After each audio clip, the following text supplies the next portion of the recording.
Hello everyone and welcome to the first look, and today we'll look at the very brand new C9II portable headphone amplifier. Now this is the really high-end Cayin amplifier costing a good 2,400 USD or about 3,000 Sing dollars. Now this is a brand new set because I was really excited to purchase it and really try it out and bring you guys this particular first look. So without wasting time, let's do the unboxing first, and then we talk about the sound quality and testing.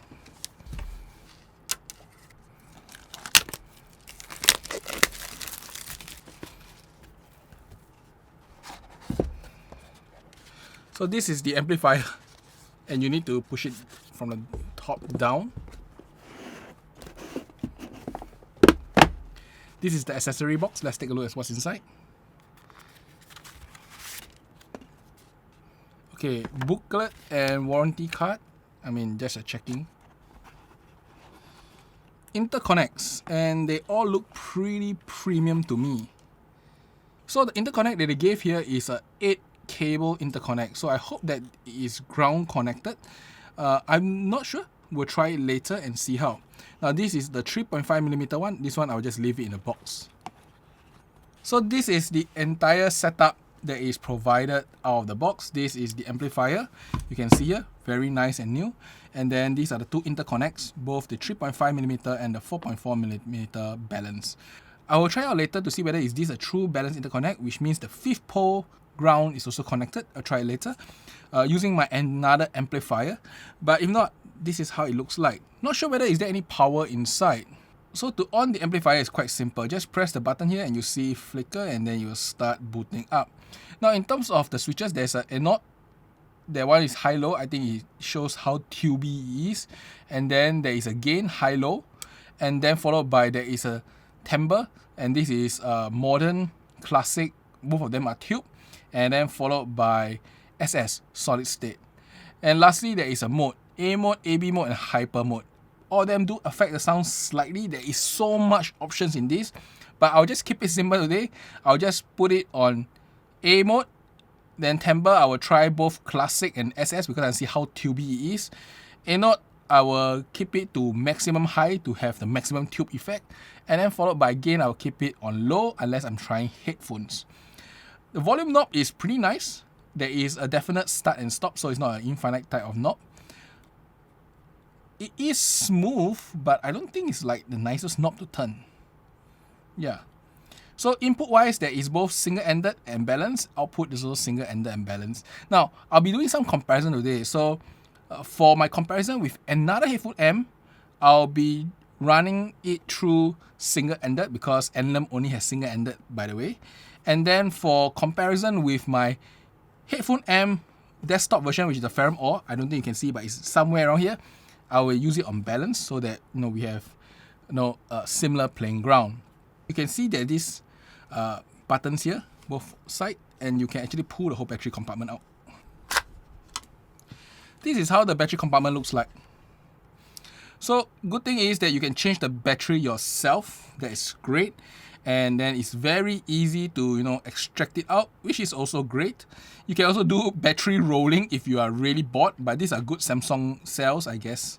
They look like they are Samsung cells. And most importantly, when you travel, you can actually extract this out while throw this inside your check-in luggage if you are intending to travel with this and utilizing it overseas, while only having to extract the battery out for carry-on purposes. So there are some perks of doing this kind of things. As you can see, the battery takes up almost half of this whole chamber. But battery is important because it is the driving force to your amplifier. And that's really about it. This is the amplifier. So for cable wise, let me do a quick test to see whether is this a full balance cable or not.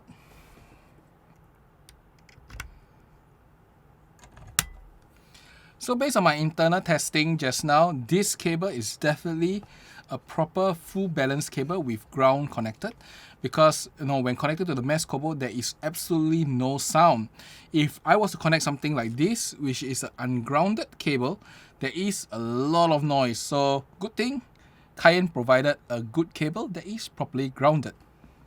So for my first test, I'll be running through my U12T and then I will have a listen to it in tube mode, which is classic, anode high, gain low, class A.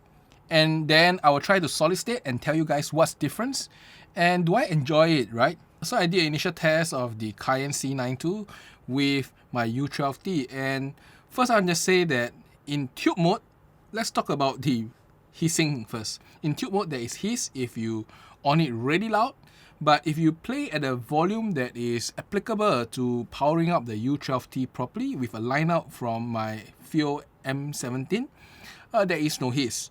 The hiss only comes in if you turn it to max volume, which is a lot of clicks later, and then you will notice that the tubes cause a bit of hiss.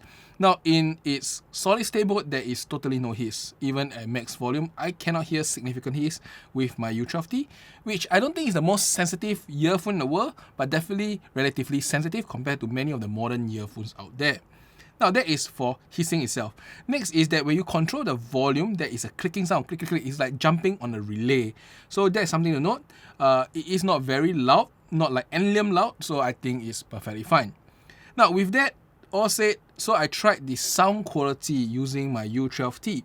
And first impression is that there is a difference when you go from classic tube to solid state. Now there are so many options there, but I'll just talk about the tube versus solid state. And the difference is the mids. Now I find that the bass is about the same, the treble is about the same, but the mids there is some difference. Firstly, in the solid state mode, it feels a bit more dispersed, a bit more lighter throughout. Then when you go into tube mode, the mids become a little bit heavier and they focus a bit more, and it's just a touch smoother. But the thing is that it is there and you can just toggle, wait for it. You can actually hear the difference. It feels like the mids consolidate a little bit and becomes a little bit more focused, a little bit more thicker, and also a little bit more smoother. It feels like the whole sound itself have a touch more warmth.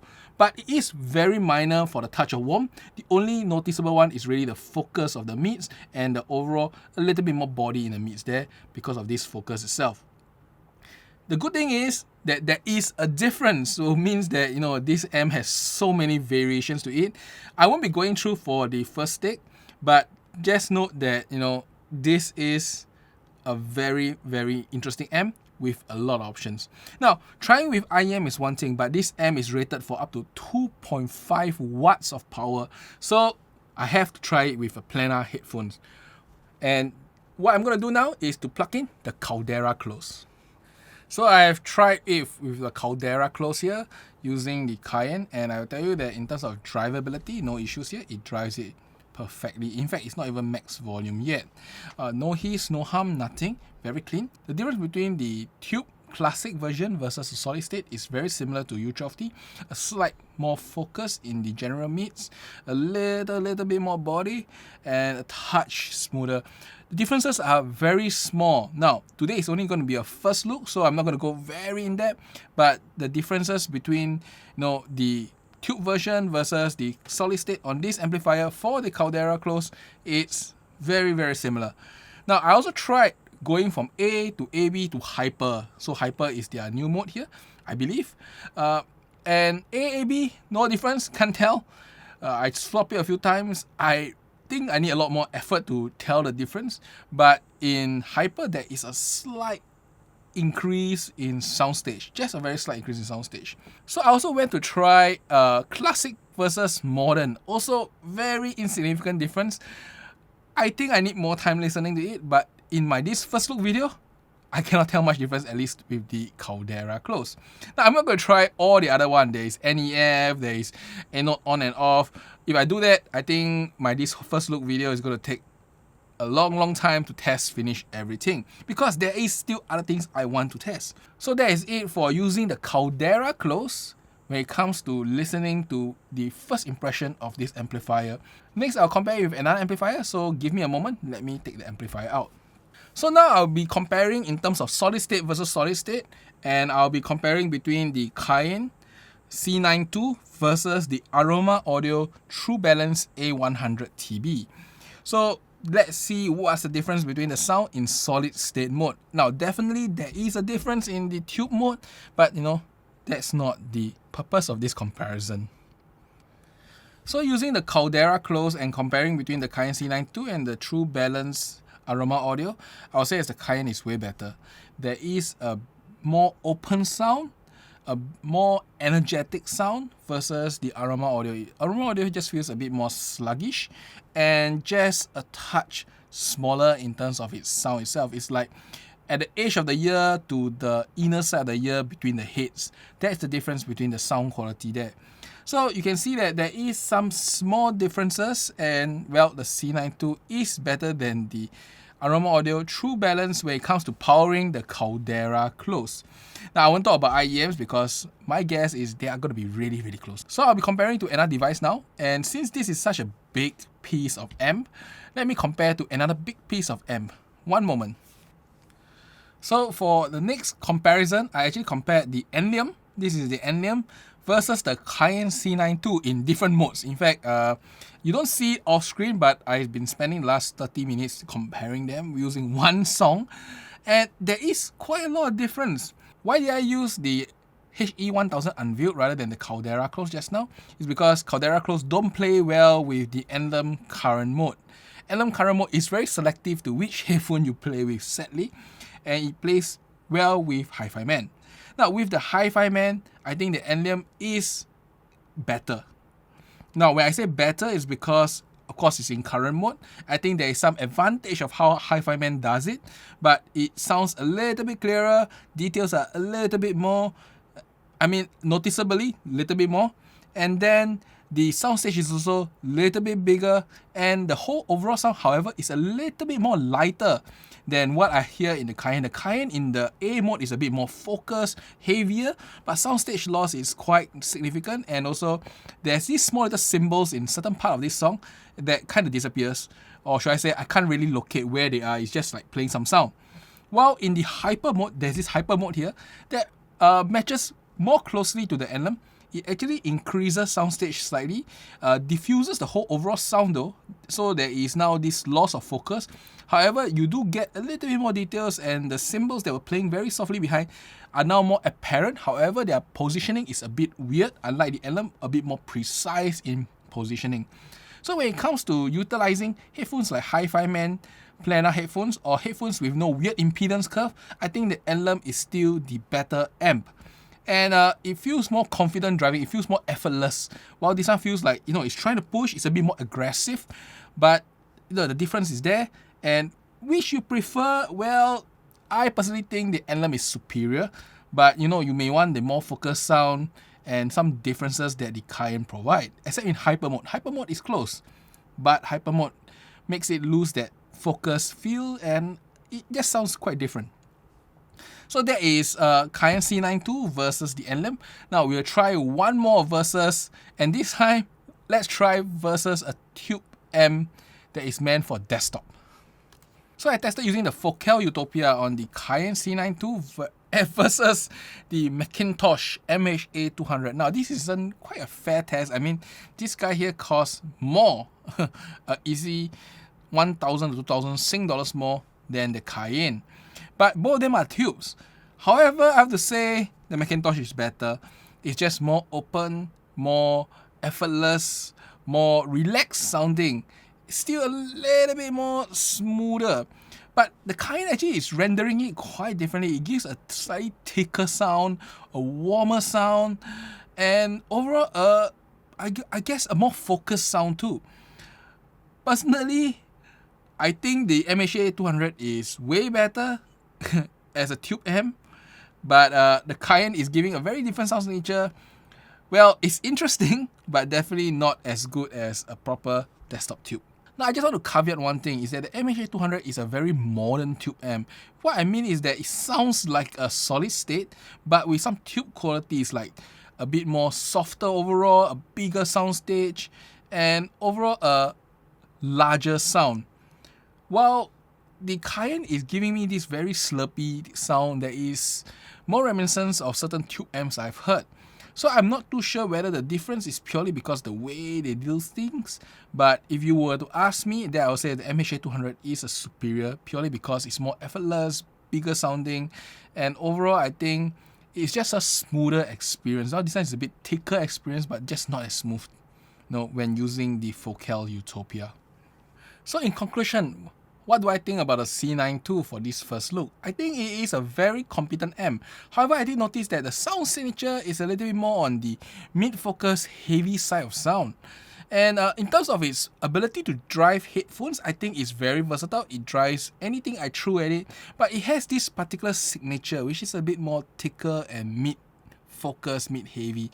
I actually went to redo this conclusion because I noticed that there was some difference in sound. I was wondering, is it how it sounds like? So I went to compare with the Enleum again, and I kind of conclude that even when doing the voltage out from the Enleum just sounds bigger, while this feels more heavy. However, the Enleum feels a bit more lighter, and if you are talking about energy, this one feels like more energy than the Enleum when it comes to the voltage output of the Enleum versus the Cayin's single-ended output. These actually do sound different. I won't say it's better or worse, but it's different. So very interesting outcome when I compare this with many amplifiers. I think it is performing well, but it has a sound signature, which is uniquely for this particular amp. Now, should you buy this or not? I think if you have a variety from earphones to headphones to drive, I think this works out really, really well. However, the sound signature is, to me, a little bit different from other amps I noticed. So I think I need more time to do a proper review and then get back to you guys on, how does it actually sound like. And that's really about it. This is the Cayin C9II, and I hope you enjoyed this first look. It took a little bit of time for me to do it because I went through so much testing with so many amplifiers, but I came to the conclusion that it is different and it is interesting. So look out for its full review, and I'll see you guys next time. Bye bye.